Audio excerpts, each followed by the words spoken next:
Assalamualaikum warahmatullahi wabarakatuh. Kami dari kelompok 5 akan mempresentasikan materi tentang sistem dan dinamika demokrasi Pancasila. Perkenalkan, nama saya Muhammad Abani Gastina. Nama saya Kisah Sauzan. Nama saya Nisrina Salma Anissa. Nama saya Aulia Fadilah. Nama saya Lini Sintoni. Nama saya Muhammad Ramdhani. Menurut Kamus Besar Bahasa Indonesia, demokrasi merupakan istilah politik yang berarti pemerintahan rakyat. Dalam pandangan Abraham Lincoln, demokrasi adalah suatu sistem pemerintahan dari rakyat oleh rakyat. Dan untuk rakyat artinya, rakyat dengan serta-merta mempunyai kebebasan untuk melakukan semua aktivitas kehidupan termasuk aktivitas politik tanpa adanya tekanan dari pihak manapun. Karena pada hakikatnya yang berkuasa adalah rakyat untuk kepentingan bersama. Demokrasi adalah prinsip terias politika yang membagi ketiga kekuasaan politik negara, legislatif, eksekutif, dan yudikatif, untuk diwujudkan dalam 3 jenis lembaga negara yang saling lepas, independen, dan berada dalam peringkat yang sejajar satu sama lain. 2. Klasifikasi demokrasi.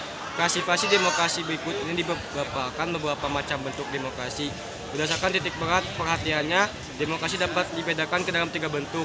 1. Demokrat formal, yaitu suatu demokrasi yang menjunjung tinggi persamaan dalam bidang politik tanpa disertai upaya untuk mengurangi atau menggulingkan kesenjangan. Demokrasi ini dianut oleh negara-negara liberal.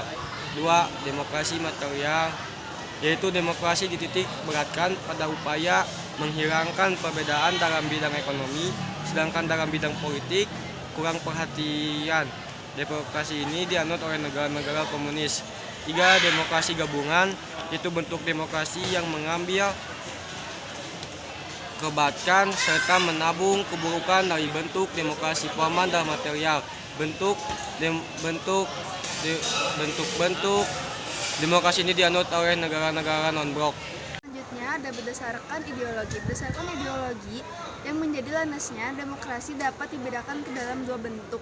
Yang pertama, demokrasi konstitusional atau demokrasi liberal, yaitu demokrasi yang berdasarkan pada kebebasan atau individualisme. Selanjutnya, demokrasi rakyat atau demokrasi proletar, yaitu demokrasi yang didasarkan pada paham maksime komunisme. Selanjutnya, ada berdasarkan proses penyaluran kehendak rakyat. Menurut cara penyaluran kehendak rakyat, demokrasi dapat dibedakan ke dalam 2 bentuk, demokrasi langsung dan demokrasi tidak langsung. Ada prinsip-prinsip demokrasi. Demokrasi sebagai sistem politik yang saat ini dianut oleh sebagian besar di negara dunia, tentu saja memiliki prinsip-prinsip yang berbeda di sistem lainnya. Adapun prinsip-prinsip tersebut sebagai berikut. Pertama, menyelesaikan perselisihan dengan damai dan secara lembaga. Yang kedua, menjamin terselenggaranya perubahan secara damai dalam suatu masyarakat yang sedang berubah. Yang ketiga, menyelenggarakan pergantian pemimpin secara teratur. Yang keempat, ada mematasi pemakaian kekerasan sampai minimum. Kemudian menurut Alamudi, sebagaimana dikutip oleh Sri Mulyani dan Syaifullah dalam bukunya yang berjudul Ilmu Kewargaan, suatu negara dapat disebut berbudaya demokrasi apabila memiliki soko guru demokrasi sebagai berikut. A. Kedaulatan rakyat. B. Pemerintahan berdasarkan persetujuan dari yang diperintah. C. Kekuasaan mayoritas. D. Hak-hak minoritas. E. Jaminan hak-hak asasi manusia. F. Pemilihan yang bebas dan jujur. G. Persamaan di depan hukum. H. Proses hukum yang wajar. I. Pembatasan pemerintahan secara konstitusional. J. Pluralisme sosial, ekonomi, dan politik. K. Nilai-nilai toleransi, pragmatisme, kerja sama, dan mufakat. Prinsip-prinsip demokrasi yang diuratkan di atas sesungguhnya merupakan nilai-nilai yang diperlukan untuk mengembangkan suatu bentuk pemerintahan yang demokrasi. Berdasarkan prinsip-prinsip inilah sebuah pemerintahan yang demokrasi dapat ditegakkan. Sebaliknya, dapat prinsip-prinsip tersebut bentuk pemerintahan yang demokrasi akan sulit ditegakkan. Prinsip demokrasi Indonesia. A. Demokrasi yang berketuhanan yang Maha Esa. B. Demokrasi dengan kecerdasan. C. Demokrasi yang berkedaulatan rakyat. D. Demokrasi dengan rule of law. E. Demokrasi dengan pemisahan kekuasaan negara. F. Demokrasi dengan hak asasi manusia. G. Demokrasi dengan pengadilan yang merdeka. H. Demokrasi dengan otonomi daerah. I. Demokrasi dengan kemakmuran. 2. Periodisasi perkembangan demokrasi Pancasila. A. Akuntabilitas. Dalam demokrasi, wakil rakyat harus dapat bertanggung jawab kebijakan yang hendak akan dan telah diambil.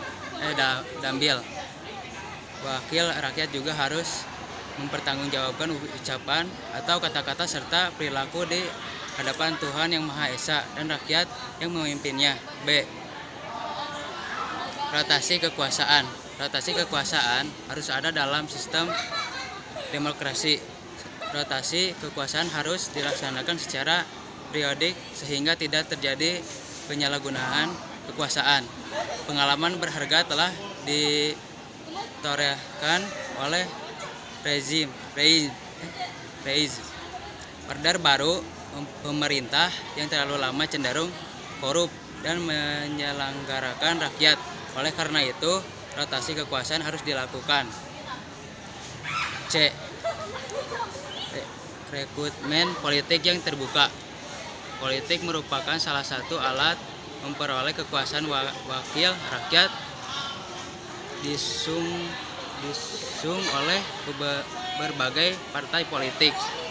Oleh karena itu, rekrutmen politik yang harus terbuka sehingga wali yang disuguh benar-benar bisa membawa aspiran rakyat. Rekrutmen politik yang terbuka merupakan pendukung rotasi kekuasaan. Rotasi kekuasaan memenuhi syarat untuk mengisi satu jabatan politik yang dipilih rakyat, mempunyai peluang sama melakukan kompetisi untuk mengisi jabatan politik tersebut. D. Pemilihan umum. Pemilihan umum merupakan indikator negara demokrasi karena pemilu merupakan wujud pemerintah dari rakyat, oleh rakyat dan untuk rakyat. Pemilu merupakan saran melaksanakan rotasi kekuasaan dan rekrutmen politik. Tiap-tiap warga negara yang sudah dewasa mempunyai hak untuk memilih dan dipilih serta bebas menggunakan haknya tersebut sesuai hati nurani.